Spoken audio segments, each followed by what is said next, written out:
Everyone, welcome to our YouTube channel billion students. तो आज हम करेंगे accounts class 11 chapter number 2 basic accounting terms. तो हमने चैप्टर नंबर 1 कंप्लीट कर लिया है। आपको सारी वीडियोस प्लेलिस्ट हमने अपने चैनल पे प्रोवाइड कर दिए, तो उधर से आप जाकर देख सकते हैं हमारे चैनल पे जाके। तो don't forget to subscribe our channel and like to this video. आज का हमारा टॉपिक है बेसिक टर्म्स। तो बेसिक अकाउंटिंग टर्म्स ये चैप्टर है, तो हम बेसिक टर्म्स पढ़ेंगे अकाउंट्स के। पहले हम 5 टर्म्स पढ़ेंगे, ठीक है। First 5 basic terms of accounting, और ये बहुत ज़्यादा इंपॉर्टेंट टर्म्स होने वाले हैं। तो please be in a video और पूरी फुल वीडियो वॉच करिएगा। अगर आपको मतलब कि अगर आपको एग्ज़ाम में अच्छा करना है तो प्लीज़ फुल मतलब कि पूरी वीडियो वॉच करना। तो फर्स्ट है एंटिटी। एंटिटी क्या होती है मैं आपको अभी बताऊंगा। सारे टॉपिक हम ब्रीफली समझेंगे इस वीडियो में और आने वाले वीडियोस में। ये 5 टॉपिक्स मैं इसी वीडियो में कवर कराऊंगा, तो please be in a video. Entity, business transaction, account, capital, drawings. अब इधर अकाउंट है, ये अकाउंट्स कुछ लोग सोचेंगे एस एस नहीं है, इसमें अकाउंट है, ये अकाउंट्स नहीं है, ठीक है। मतलब कि एक बेसिक टर्म में अकाउंट है ये, ठीक है। So first is entity. An entity means an economic unit which perform economic activities such as production, purchase and sales of goods and services। मतलब कि एंटिटी वो होती है, मतलब कि एक तरह की इकोनॉमिक यूनिट होती है मतलब जो परफॉर्म करती है इकोनॉमिक एक्टिविटीज़।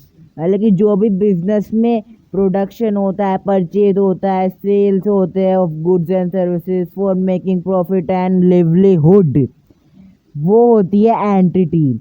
मतलब कि जो इकोनॉमिक यूनिट हो एक तरह की जो परफॉर्म करती हो वो एक्टिविटी जो प्रोडक्शन में यूज़ होती है, परचेज में यूज़ होती है और सेल्स में यूज़ होती है ऑफ गुड्स एंड सर्विसेज, वो होती है एंटिटी। अब entity is the very important part.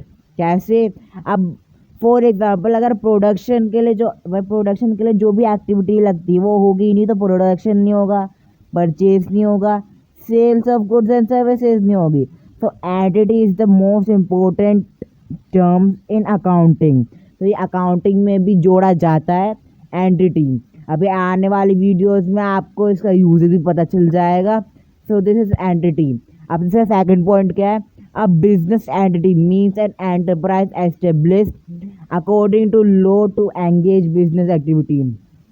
मतलब एक बिजनेस एंटिटी मीन्स क्या होता है? एक एंटरप्राइज को एस्टेब्लिश जैसे होती है ना, जो भी लॉज होते हैं एक कंट्री में, किसी भी कंट्री में, तो पहले उसके लॉज को ध्यान में रखते हुए उससे ही एंगेज होकर बिजनेस एक्टिविटीज़ करनी होती है। For example Tata industries, Reliance industries, सब कुछ अच्छी से लो टू एंगेज बिजनेस एक्टिविटीज़, ये सारी वो कंपनीज है, ठीक है। So this is known as entity in accounts. अब नेक्स्ट हमारा हम टर्म क्या है हमारा? Business transactions. तो हम देखेंगे business transaction means a financial transaction entered into by two parties and involving exchange of goods and services। अब ट्रांजैक्शन, अगर किसी कंपनी ने गुड्स बेच दिए तो उसमें ट्रांजैक्शन होता है, सर्विस बेच दी उसमें ट्रांजैक्शन होता है, कोई भी इनफ्लो ऑफ कैश हो रहा है, आउटफ्लो ऑफ कैश होता है, वो होता है बिजनेस ट्रांजैक्शन, ठीक है। मतलब कि इसमें it include both the side, debit and credit side, ठीक है। मतलब कि जो डेबिट्स भी होते हैं और क्रेडिट्स भी होते हैं वो होते हैं बिजनेस ट्रांजैक्शन। अब फॉर एग्जांपल हमने कोई गुड्स खरीदे तो डेबिट होए और जिससे खरीदे उसके अकाउंट में क्रेडिट होए, तो बिजनेस ट्रांजैक्शन हुई, हमने बिजनेस के लिए गुड्स खरीदे हैं। बिजनेस ट्रांजैक्शन हुई, हमने सेल करे गुड्स, अच्छी से गुड्स को मैन्युफैक्चर किया फिर सेल कर दिए, वो होते हैं मतलब ये भी एक तरह की बिजनेस ट्रांजैक्शन हो गई ना। It is supported by the source document. For example sales invoice, purchase invoice, bills etcetera, जो भी बिल्स है हम कंपनी के बिल्स पे कर रहे हैं, ट्रांजैक्शन हो गई। सेल्स इनवॉइस, परचेज इनवॉइस, सारी बिजनेस ट्रांजैक्शन हो गई ना, so this is known as business transactions. तो हम नेक्स्ट अकाउंटिंग टर्म देखते हैं हमारी। नेक्स्ट अकाउंट टर्म है अकाउंट। अब अकाउंट क्या होता है? आई होप कि आप सब लोग जानते होंगे कि एक अकाउंट क्या होता है। Account is a record of transaction. Account में रिकॉर्डिंग होती है ट्रांजैक्शंस की। Under one head both cash and credit. अब अकाउंट का कोई एक ही हेड होता है ना? तो वो मतलब कि वो कैश भी देखता है और क्रेडिट्स भी देखता है। It is not only show the amount of transaction but also show the effect and direction. मतलब कहाँ पे क्या इफेक्ट हो रहा है, कहाँ किस डायरेक्शन में किस जगह जा रहे हैं ट्रांजैक्शंस। तो ये बताता है एक अकाउंट, है ना। अब आप किसी को मनी ट्रांसफ़र करेंगे तो पता चलेगा कि हाँ ये मनी मैंने उधर ट्रांसफ़र की है ना। अब for example rent account, salary account, wages account and debtor account, है ना।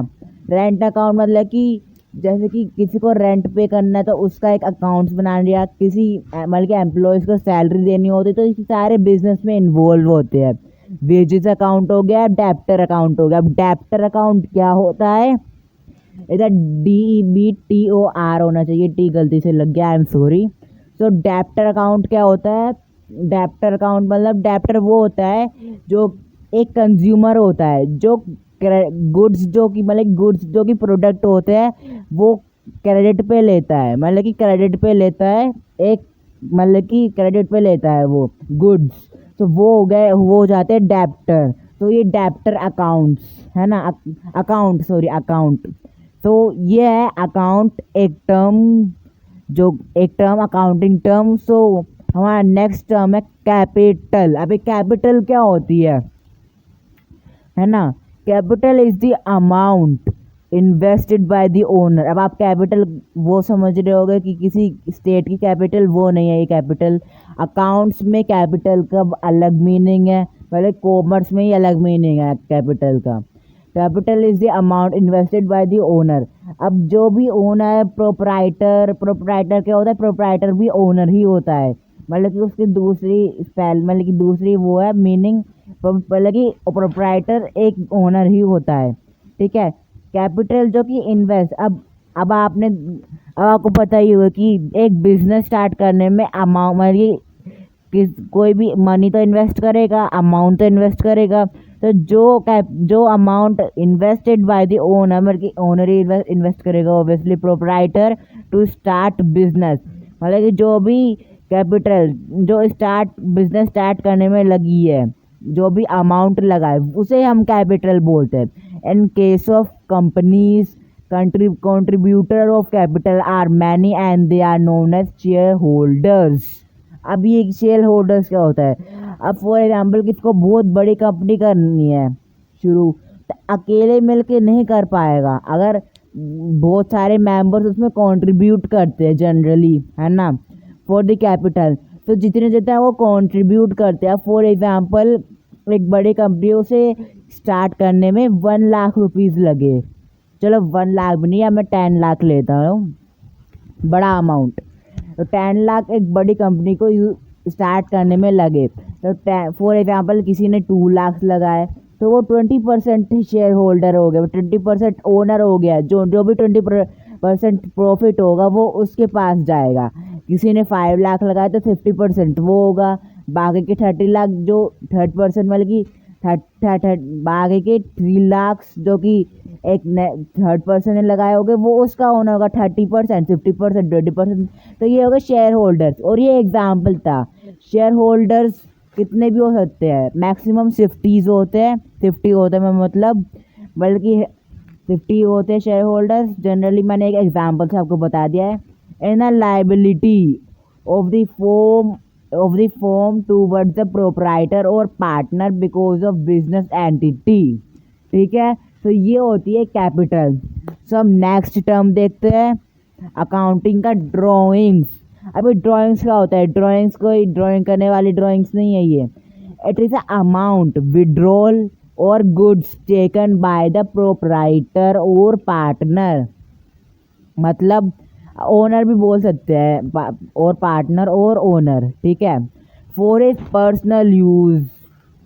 अब क्या होता है कभी कभार ओनर को या किसी पार्टनर को या किसी प्रोप्राइटर को, मतलब कि सेम ही सब कुछ, मतलब कि उन्हें खुद की पर्सनल यूज़ के लिए कभी कभार कंपनी से विड्रॉल करना पड़ता है कुछ भी, या गुड्स लेने पड़ते हैं, मतलब कि प्रोडक्ट्स।